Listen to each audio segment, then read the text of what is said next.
अस्सलाम वालेकुम। Welcome to my channel खाना पकाना विद सबा।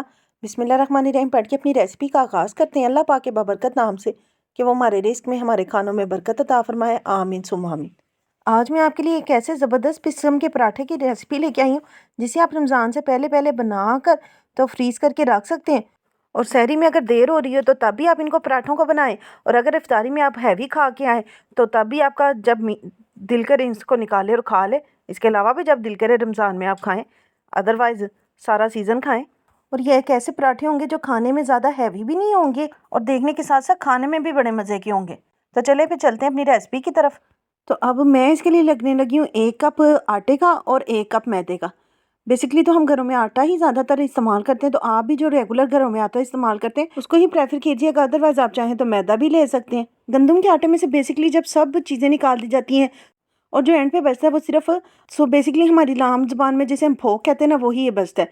अब इसमें मैं ऐड करने लगी हूँ 1 टेबल स्पून नमक का और साथ ही इसमें मैं ऐड करने लगी हूँ 2 से 3 टेबल स्पून के करीब घी।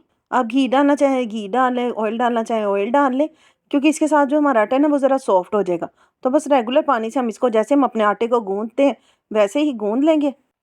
लेकिन बेसिकली जो आटा है वो तो झटपट से गूँधा जाता है।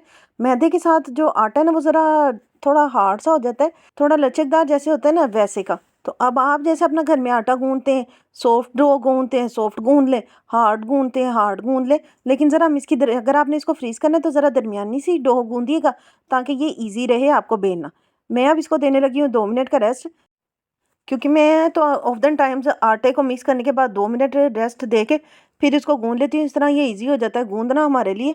तो अब हम इसको गूँधना स्टार्ट करते हैं। पानी हम ज़रा कम से कम इस्तेमाल करेंगे और इसको ज़्यादा घुमाने फिराने से भी ज़रा कम ही गुरेज करेंगे। अदरवाइज़ जो आटा है ना वो ज़रा लिचड़ सा हो जाता है। आटा तो नहीं होता, अलबत्ता मैदा ज़रूर हो जाता है। बस अब हम इसकी 5 से 7 मिनट तक अच्छे से गुंदाई कर लेते हैं।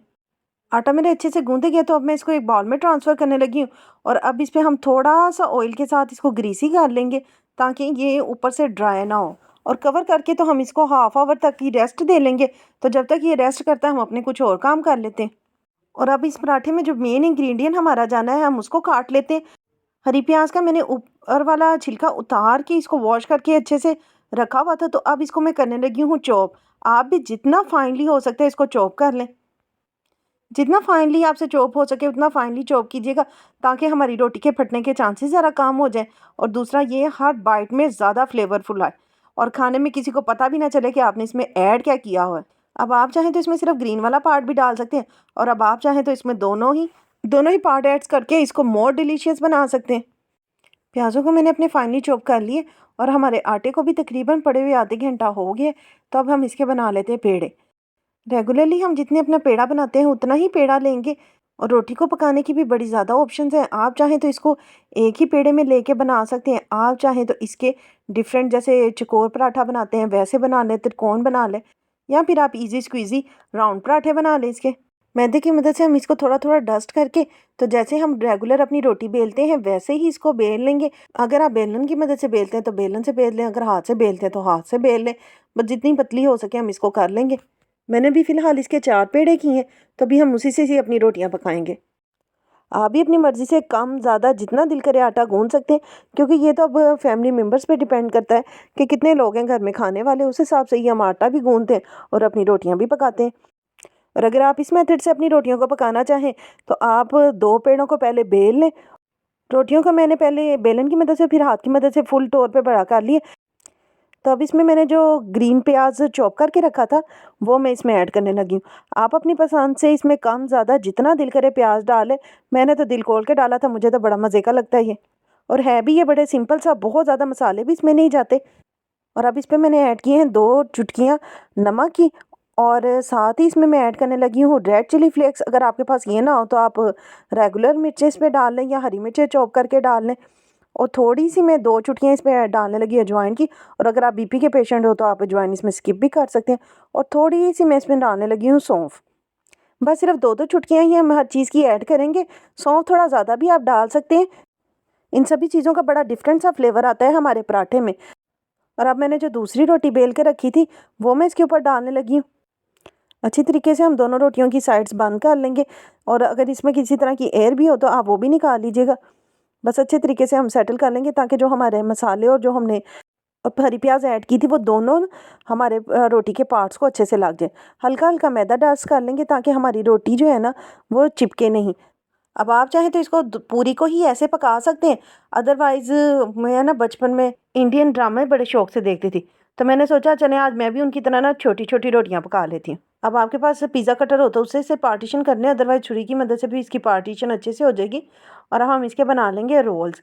जैसे भी हम किसी चीज़ के रोल्स बनाते हैं ना, वैसे ही एक किनारे से हम पकड़ेंगे और इसको फोल्ड करते हुए दूसरे किनारे की तरफ लेकर जाएंगे।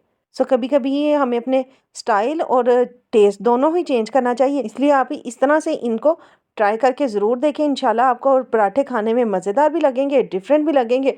ऊपर से हल्का सा हम इसको बिठा लेंगे, हल्के हाथों से बिठाएंगे, बहुत ज़्यादा नहीं प्रेस करेंगे। और अगर ये ऊपर से ज़्यादा ड्राई हो जाए तो ऑयल से या मैदे से आप इसको डस्ट भी कर सकते हैं। लेकिन अगर हम दोनों साइड को पहले ही मैदे से डस्ट कर लेंगे तो हमारे लिए ईजी होगा इसको उठाना। अगर आप ज़्यादा लच्छेदार बनाना चाहते हैं तो आप इसको ऑयल के साथ ही ग्रीस कर लें, अदरवाइज़ मैदे से डस्ट कर लें। सहरी के टाइम बनाने के लिए तो ऑयल का कम से कम ही इस्तेमाल करें ताकि ये पराठे हमें हैवी ना हो।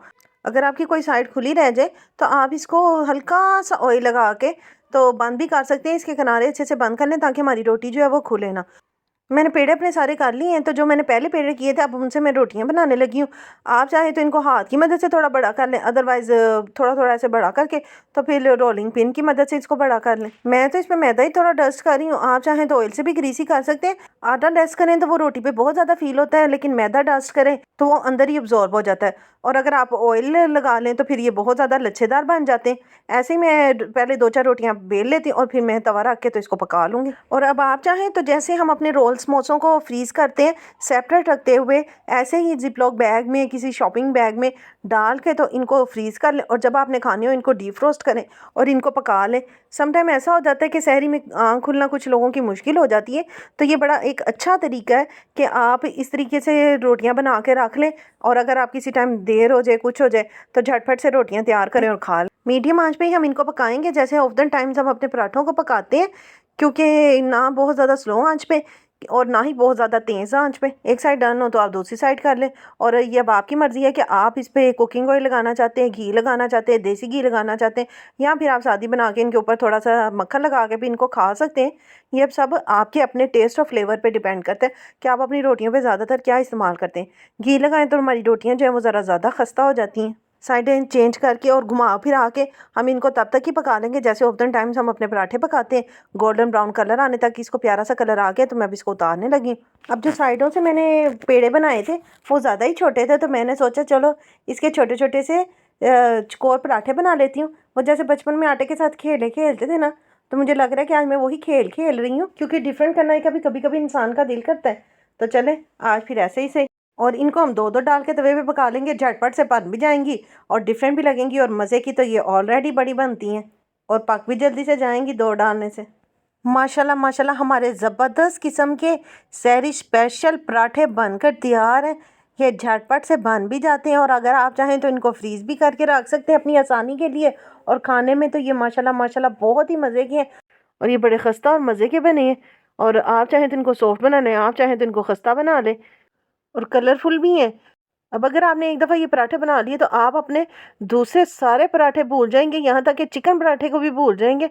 तो एक मस्ट ट्राई तो ज़रूर बनता है। मैं उम्मीद करती हूँ कि इंशाल्लाह आपको मेरी आज की ये वीडियो ज़रूर पसंद आई होगी। और अगर आपको मेरी ये वीडियो अच्छी लगे तो प्लीज़ इसे लाइक और शेयर करें और मेरे चैनल को ज़्यादा से ज़्यादा सब्सक्राइब करें। और मैं इंशाल्लाह आपसे मिलूँगी किसी और वीडियो में, तब तक के लिए अल्लाह हाफिज़।